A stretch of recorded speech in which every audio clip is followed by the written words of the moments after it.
Policy बाजार पर 1 करोड़ रुपए का टर्म लाइफ इंश्योरेंस केवल 450 रुपए महीने से शुरू। वाह। तो इसी रणनीति पर चर्चा करने के लिए हमारे साथ वरिष्ठ पत्रकार नीरजा चौधरी जी जुड़ गई हैं। नीरजा जी, आपका बहुत बहुत स्वागत है एनडीटीवी इंडिया पर। आप किस तरह से देखती हैं कि एक चुनाव खत्म हुआ, दूसरे की तैयारियां साथ साथ चल रही हैं और 10 चुनाव अगले साल होने, उनको भी उनकी बात तो हो ही रही है, उसके साथ साथ 2024 की बात भी हो रही है और वो सीटें जो बीजेपी हार गई उन पर काम किया जा रहा है।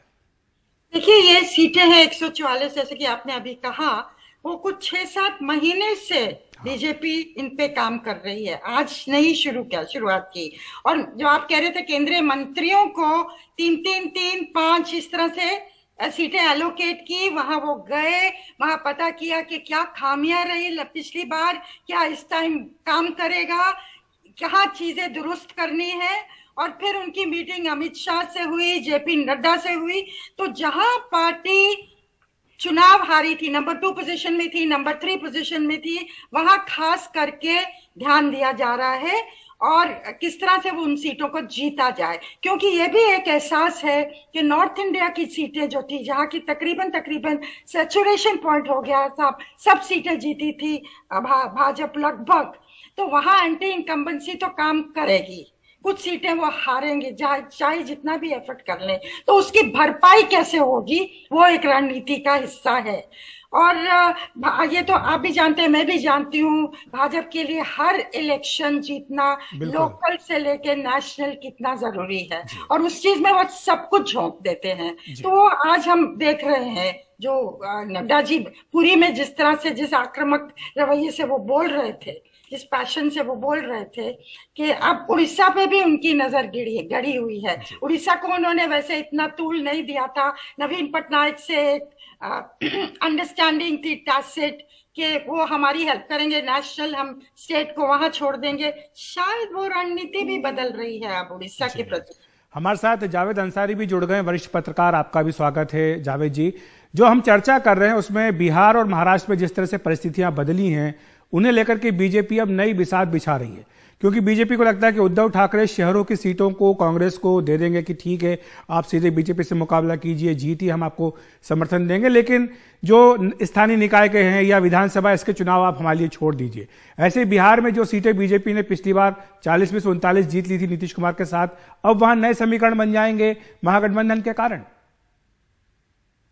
बिल्कुल सही बात है, बिहार में नए समीकरण, स्पेशली लालू और राजद और जेडीयू अब जब साथ मिलकर लड़ेंगे, कांग्रेस, लेफ्ट पार्टीज, बात वहां सब हैं एक साथ, बीजेपी अलग है, तो वहां परिस्थिति डिफरेंट होगी पिछले बार से। और उस चीज को मद्देनजर रखते हुए बीजेपी ने ये रणनीति तय की है कि और जो सीटें हैं, जो 160 सीटें थी जिन पे वो या तो हार गए थे या बहुत कम उससे हार गए थे, इस पे वो कोशिश करेंगे।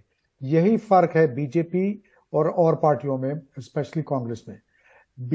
जिस दिन ये लोग गुजरात में प्रचंड बहुमत से वापस आए, तो ये अगर ये 2-4 दिन या हफ्ते भर आराम करते या कोई एक्टिविटी नहीं करते तो किसी को कोई शिकायत नहीं हो सकती थी। लेकिन उसी दिन, उसके दूसरे दिन ये मीटिंग बुला ली और ये तय करने के लिए कि क्या रणनीति होगी, भाई अभी जो कर्नाटका और जो स्टेट्स में इलेक्शन होने वाले हैं। तो ऐसे ही ये अभी तो कांग्रेस पार्टी तो पदयात्रा में लगी है और पार्टियों की क्या तैयारी है लोग 2024 के लोकसभा चुनाव को लेके ये नहीं नजर आ रहा है या देखने को मिल रहा है। लेकिन बीजेपी बिल्कुल हाथ पैर से जुड़ गई है इलेक्शन में, उन सीटों में जिसमें वो कमजोर थे या हारे थे उसमें। यही सवाल नीरजा जी आपसे कि कोशिश करना एक बात है लेकिन परिणाम आना दूसरी बात होती है। ये बात जरूर है कि बीजेपी मेहनत कर रही है, लेकिन ऐसे राज्य जहां पर कि बीजेपी कमजोर है, केरल है, तमिलनाडु है, यहां पर चाहे कितनी मेहनत वो करे लेकिन फिर भी परिणाम से तो काफी दूर रहेंगे। हाँ बिल्कुल, और ये भी तय नहीं है। देखिए, कई स्टेट्स हैं जो साउथ की स्टेट हैं, ईस्ट की स्टेट्स हैं, वहाँ रीजनल सैट्रप्स जो है ना वो स्ट्रांग है, वहां फिर वो टक्कर देते हैं। लेकिन जहां अब सवाल होगा कि अगले साल कर्नाटक से शुरुआत होगी गर्मियों में, वो बहुत ही इंपॉर्टेंट चुनाव है क्योंकि बीजेपी वहां कमजोर पड़ रही है। उसके खिलाफ एक माहौल बन रहा है। अब कांग्रेस उसका फायदा कैसे उठाती है, कैसे उस स्थिति को भुनाती है, लास्ट लैप में हार तो नहीं जाती है, ये सब चीजें देखने लायक होंगी, क्योंकि बीजेपी तो जैसे पुल आउट ऑल स्टॉप्स करेगी ही करेगी, लेकिन वहां बहुत अच्छा चांस है कांग्रेस का जीतने का। तो उससे मोराल भी बढ़ेगा, एक टेम्पो भी होगा देश में। उसके बाद तेलंगाना आएगा, जहाँ की केसीआर काफी स्ट्रांग, हालांकि उनपे भी एंटी इनकम्बेंसी है, लेकिन जो फासला बीजेपी को तय करना होगा 3 सीटों से, और केसीआर की तो 100 से ज्यादा सीटें हैं, जितना भी गिरेंगे लोग मान रहे हैं कि केसीआर निकाल लेंगे।